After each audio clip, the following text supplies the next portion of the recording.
কিরে মা সত্যি আজ তুই এটা কি করলি রে মা? শত শত রাজা রাজকুমার থাকা সত্ত্বেও ওই ভিখারি শিবের বলে মারা দিয়ে তুই আমার মান সম্মানকে মাটিতে মিশিয়ে দিলি রে মা। ওই ভিখারি শিবের বলে মারা দিয়ে তুই আমার মান সম্মানকে মাটিতে বাবা, তুমি আমাকে ক্ষমা করে দিও বাবা। আমি না জেনে না বুঝে এমন কাজ করেছি বাবা, তুমি আমাকে ক্ষমা করে দিও।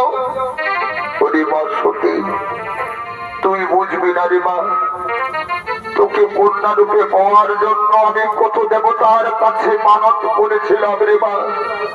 তোকে কন্যা রূপে পাওয়ার জন্য আমি কত দেব দেবীর কাছে মাথা ঠুকেছিলাম রে মা। আজ তাদের কৃপায় যখন তোকে আমি কন্যা রূপে পেলাম, ছোট থেকে লালিত পালিত করে যখন বড় করে তুললাম রে মা, আজ তুই আমার কথা ভুলে গিয়ে অন্য সুখের প্রয়াসে ওই ভিখারির শিবের বলে মারা দিয়ে তুই আমার মান সম্মানের কথা মনে রাখলি না রে মা। তুই আমার মান সম্মানকে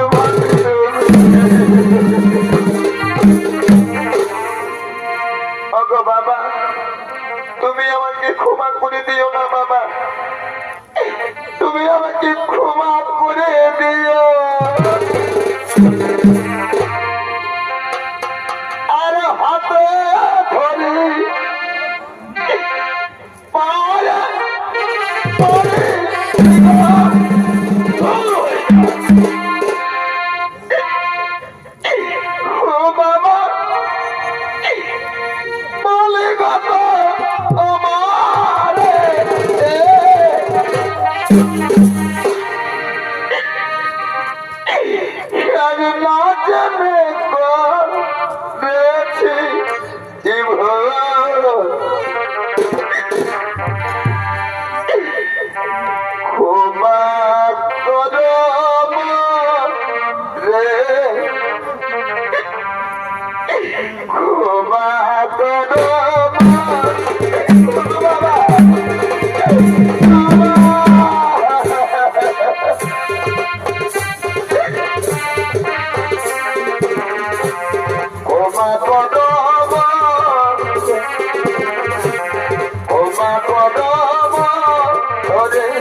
তুই শুনে থাকলে শুনেছ আমি তোকে বেরোতেই ক্ষমা করতে পারবো না, আমি তোকে ক্ষমা করতে পারবো না। তুই যে অপমান করেছেন এই অপমানের পূর্ণ জবাব দিতে আমি মহাযজ্ঞের করিব আয়োজন। ওই জন্য ত্রিভুবন মাঝারে সবাইকে করিব আমন্ত্রণ, কিন্তু তোকে আর এই সন্ন্যাল শিবিরে আমি করিব না আমন্ত্রণ। এটাই হবে আমার চরম প্রতিশোধ দেওয়া। আর শুনে থাকে দেওয়া, আগে যে হতো তুই আমাকে সবাই অপমান করেছে, সেই হেতু আমি মহারথ